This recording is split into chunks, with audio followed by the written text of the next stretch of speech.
আসসালামু আলাইকুম। প্রবাসীরা হেরে যায় এই কথাটা আমার একবারও বিশ্বাস হয় না। বিশ্বাস করেন ভাই, প্রবাসীরা লড়ে যায়।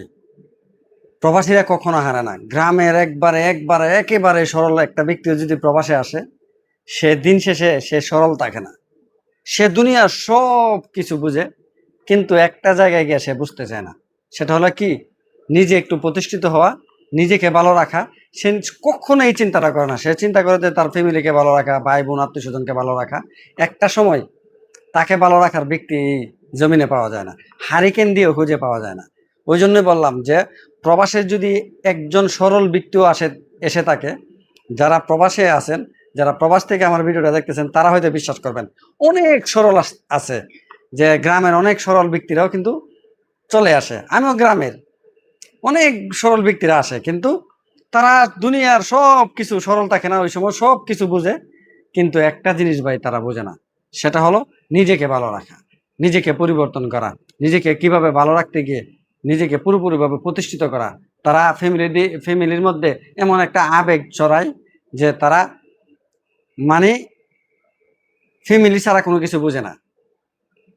একটা সময় ওই সরল ব্যক্তিটাকে তার বন্ধু বান্ধব আত্মীয় স্বজন মামা খালু দুলাভাই যারা আছে তারা বড় ধরনের একটা আঘাত দেয়। ওই জন্যই প্রবাসীরা যারা আছে তারা আমি মনে করি যে দেশে থাকতে চায় না। অনেক প্রবাসী ভাই আছে, অনেক 40 বছর 50 বছর 30 বছরও থাকছে, এমন ব্যক্তিও আমার পরিচিত আছে। তারা একেবারে চলে গেছিল ভাই, তারা গিয়ে আর দেশে থাকতে পারে না, আবার পুনরায় বাহিরে চলে গেছে। তো আমি সকলকে একটা কথাই বলি, দেখেন, সরল হন আর গরল হন, আপনি নিজে বুদ্ধিজীবী হন আর সরল ব্যক্তি হন না কেন, আপনি আপনার পকেটের যত্ন নেন, দেখবেন আপনাকে যত্ন নেওয়ার ব্যক্তি এই পৃথিবীতে কম পড়বে না। আমি সবসময় একটা কথা বলি, দেখেন, বুক ভর্তি ভালোবাসা থেকে ভাই না, পকেট ভর্তি টাকার অনেক মূল্য। হ্যাঁ, পকেট ভর্তি টাকার অনেক মূল্য।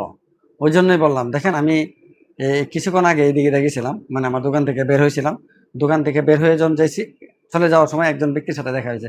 তাকে আমার অনেক সরল মনে হয়েছে। দেখেন, যারা দেশ থেকে আমার ভিডিওটা দেখছেন, আমি সকলকে রিকোয়েস্ট করবো ভাই, যদি আপনার মামা খালু ভাই বাবা অথবা আপনার সন্তান দেশের বাহিরে থেকে থাকে, আপনাদেরকে ভাই হাত জোর করে রিকোয়েস্ট করব যে তাদেরকে একটু ভালোবাসা দিয়ে, তাদেরকে কিভাবে তারা প্রতিষ্ঠিত হবে, সামনের দিনগুলো তারা কিভাবে একটু ভালোভাবে চলবে, এগুলো আপনি একটু চিন্তা করেন, খুব চিন্তা করেন। দেশের মধ্যে যদি একজন ব্যক্তি 10,000 টাকা 15,000 টাকা ইনকাম করে, কোনো কোম্পানিতে চাকরি করে, তারা টাইকুট পরে চলাফেরা করে, তাদের লেবাসে যদিও টাইকুট না পরে অন্য কোনো পোশাক পরে, তাদের লেবাসটা রাখে কোটি টাকা। কিন্তু একটা প্রবাসী প্রতি মাসে 1 লাখ 1.5 লাখ 2 লক্ষ টাকা পর ইনকাম করার পরও তার পরনে কিন্তু কোনো টাইকুট থাকে না। সে একজন, ওই যে রিক্সা চালক আছে না বাংলাদেশে, রিক্সা চালক, দিনমজুর এবং নর্মাল ফ্যামিলি বা তারা যেভাবে গিয়ে চলাফেরা করে, এর থেকে খারাপ চলাফেরা করে। আপনার ভাই হতে পারে, বা আপনার বাবা হতে পারে, আপনার সন্তান, আত্মীয় স্বজন যে কেউ হোক না কেন, তারা এইভাবেই দেশের বাইরে চলাফেরা করে। একটা সময় 1 কিলোমিটার দূরে যায় শুধু 1 টাকা বাঁচানোর জন্য, বাংলাদেশের 30 টাকা বাঁচানোর জন্য। যে পথটা হেঁটে যায়, যারা প্রবাসে আছেন তারা হয়তো বিশ্বাস করবেন, যে পথটা হেঁটে যায় বাংলাদেশ থেকে, এই পথটা রিক্সাটা যেতে আসতে যেতে বাংলাদেশের প্রায় 100 টাকা লাগে। ওই টাকাটা বাঁচানোর জন্য সে 30 টাকা, বাংলাদেশের 30 টাকা বাঁচানোর জন্য 100 টাকার রিক্সার পথ হেঁটে যায় প্রবাসী। হাজারো প্রবাসী আছে গালফের মধ্যে যারা আছে, এই 46 45 সেলসিয়াস ডিগ্রির মধ্যে, 1 টাকা বাঁচানোর জন্য। যা আমি নিজে 1 টাকা বাঁচানোর জন্য অনেক জায়গা হেঁটে যাই। অনেকে আমাদের কাছে আসে অনেক দূর থেকে 1 টাকা আটানা বাঁচানোর জন্য। তো তাদের টাকাগুলা খুব কষ্টের। আমি বলবো যে দেখেন, সব ভুল কইরেন, কিন্তু প্রবাসীর টাকা, প্রবাসীর সাথে গাদ্দারি দেশের মানুষগুলা কইরেন না।